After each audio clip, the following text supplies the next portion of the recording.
Hey guys, welcome back to Journey of a Single Mom. My name is Rebecca, and today I'm going to tell you a little bit about how I went from surviving to thriving as a single mom. So I've kind of broken it down into 8 categories of ways that I think it really helped me. This is not a one-size-fits-all thing. You don't have to do all 8 of these steps and your life will magically be amazing or even bearable. Let's just keep going with the 8 tips that might help you. Who knows? Maybe they won't help you at all. But this is just what worked for me, and I know how alone I felt, so I just wanted to maybe help somebody else. Number 1, I embraced minimalism. I feel like I should have angels singing in the background when I say that. While embracing something is a bit of a corny way to say it, I really did embrace it wholeheartedly. Just pulled minimalism on in and just held it tight. There is a difference between the minimalist aesthetic and a minimalist life. So the minimalist aesthetic is probably what popped into most of your heads when I said that word. It's very austere and everything is black and white and gray. Then there's the minimalist life, where you just really get rid of crap, both physical and emotional. Anything that's not serving you, you just get rid of it. Some of you might be thinking, but Rebecca, I don't have enough money to feed my family right now. You want me to give up more? Which brings me to number 2. I changed my mindset from a mindset of lack to a mindset of abundance. Even though I was struggling, I realized I don't have to hold on to every little thing. There will always be more rubber bands in the world. There is more money to be made. There will be another good box that comes. That mindset shift was hard and kept coming back in. It still does sometimes when I'm like, oh, I need to hang on to this just in case. On the physical side, I don't need to hang on to things. There are more things in the world. And on the emotional side, there is an abundance of both good things and bad things that could come my way. I'm a realist. I'm not here to tell you everything's going to be hunky-dory. But in my mind, so I'm sure that it must be in somebody else's too, because I'm not that special, it was difficult for me to ever think that anything good would ever come again. Those things didn't seem meant for me. But I had to change my mindset from lack to abundance. There is an abundance out there. I just have to get it. And stop sabotaging myself, which brings me right into the third point, therapy. This one can be a little bit tricky when you don't have insurance and when you don't have enough money to feed yourself. I get it. Without insurance and or money, therapy is hard to come by. So here is how I did it. I started out with YouTube videos. That's what I did. I tried to find people who were similar to me, who were saying the things that I wanted in my life, who had gotten the life that they wanted. Second thing I started doing was I went to a local church and they offered free therapy. And while yes, it was from a Christian perspective, my counselor was extremely helpful in getting me past a certain point. The next step is, I didn't even know this, every therapist, every psychologist does a certain amount of pro bono work and or reduced rate work. Now, a lot of them are filled up a lot of the time, but if you call around and just keep doing that, you just might get lucky. The fourth thing I did was to take control of my finances. Yes. Take control of my finances and my budget.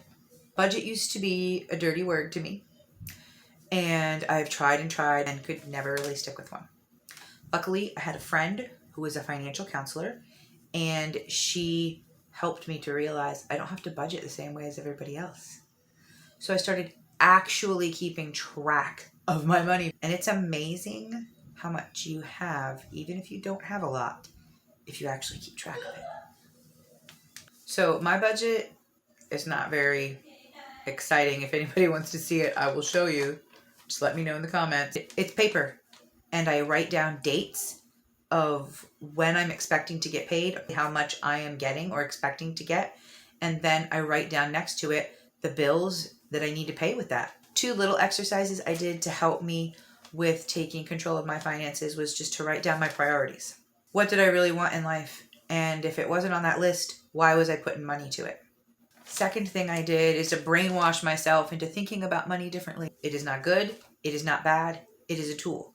I'm in charge of it. The 5th thing I did was learn. I just learned and learned and learned as much as I could. My initial thought was, I need to go back to college. I need to finish my degree.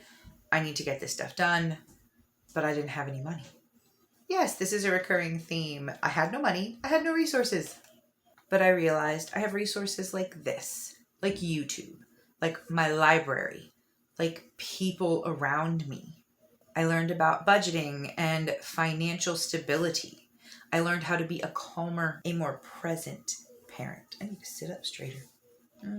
I taught myself video editing.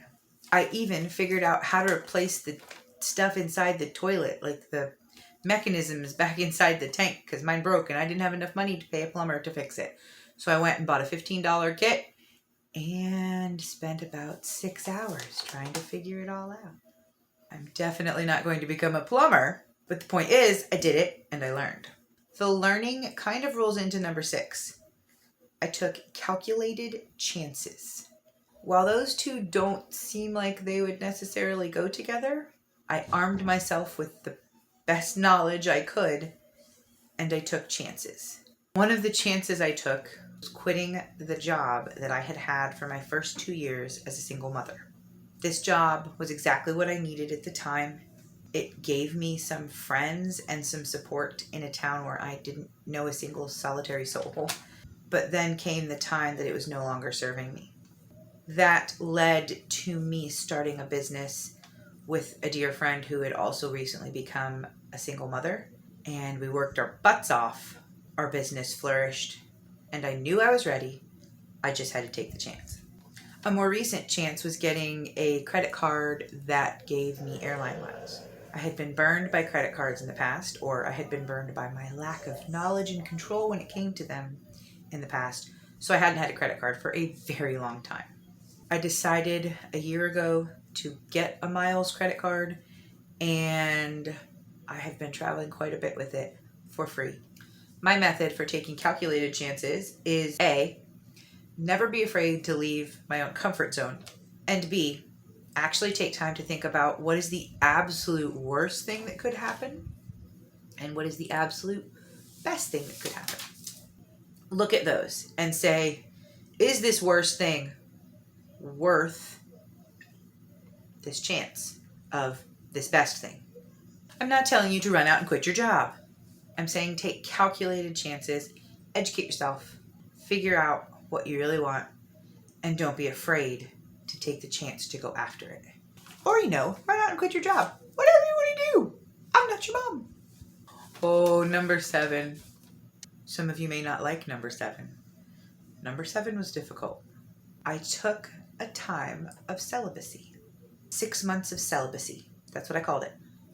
My rules were no dating, no sex, no flirting, no attention of any kind to anyone who I am thinking, ooh, yeah, okay, cute. I realized that I was spending a lot of both time and energy, physical and mental, on dating.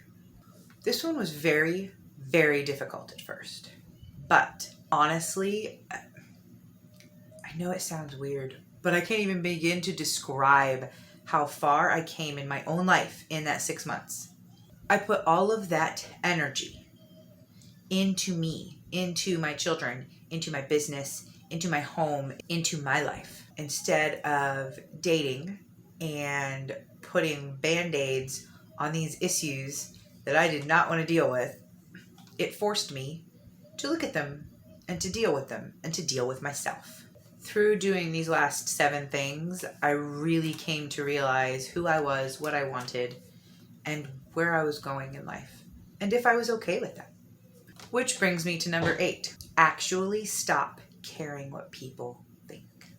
While I was never really one to be overly concerned about what other people thought, it still creeps in no matter what, no matter who you are.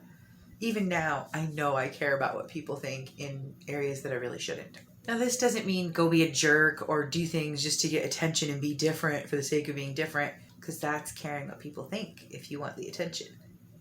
It means not caring if you get positive or negative attention from people, especially people that aren't priorities in your life. It means instead of doing what you think you should, doing what really matters to you, what lights your fire, what excites you, what keeps you at peace. My business partner and I decided to scale back our business at a time when it was growing rapidly, and a lot of people judged us for that and told us we were crazy. But we realized we didn't want to work 60 hours a week. We wanted to be there for our kids. In the long run, I think it ended up being a very good decision, and we're both very happy with it. And back to minimalism. God, people think I'm nuts for how much I've gotten rid of, for what I do and do not allow into my home, for how I live. There's a lot of people that think I'm crazy, and that's okay. You might think I'm crazy. That's okay too. You're probably right.